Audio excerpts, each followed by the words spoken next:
Hey guys, it's me, Miss Norris, and today I'd like to share a fun read aloud of the fairy tale, The Elves and the Shoemaker.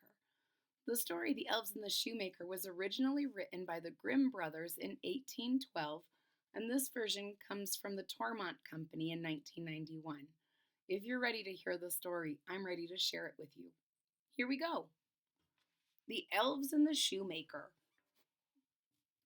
Once upon a time, there lived a poor shoemaker. As he became old, he became poorer, for his eyes were weak and he couldn't work as well as in the old days. One night, when he felt he and his wife would soon starve, he went to bed sadly, leaving a pair of shoes half done. To his great surprise, the next morning when he came into the workshop, the shoes were finished.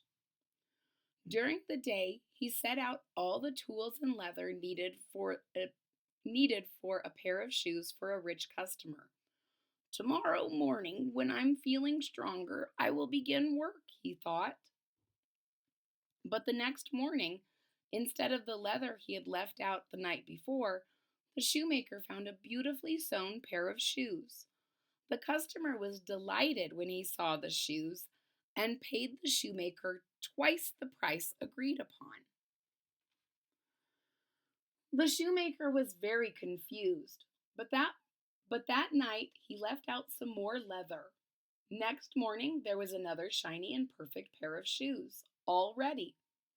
They sold at an even higher price than the previous pair. After this, the shoemaker left out leather and tools for his mysterious helper every night. Every morning he found a new pair of shoes. Soon he was able to save a good sum of money.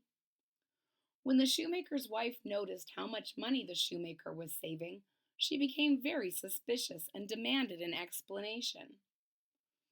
I have no idea how it happened, said the shoemaker, telling his wife how it all began. What do you suppose it can be? Well, let's wait until nightfall.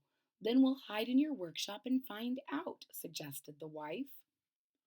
When all appeared quiet in the shoemaker's workshop, a rustling sound was heard. In the dim candlelight, the man and his wife saw two elves tiptoe into the shop. They climbed up on his workbench and set to work on a new pair of shoes, using the rich brown leather that the shoemaker had left out. So there was a shoemaker that lived with his wife, and they were getting old and not making as much money, and they thought that they might start starving to death. And one night, he left out some leather to make some shoes in the morning, and the shoes were made when he woke up. So the shoemaker and his wife decided to hide and see what was going on, and they found these little elves making shoes.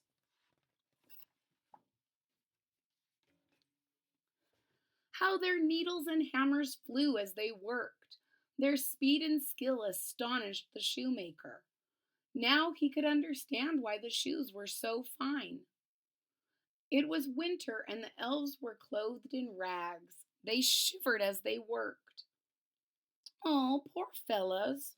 They must be very cold, the shoemaker's wife whispered to her husband. Tomorrow I will make them two thick wool jackets.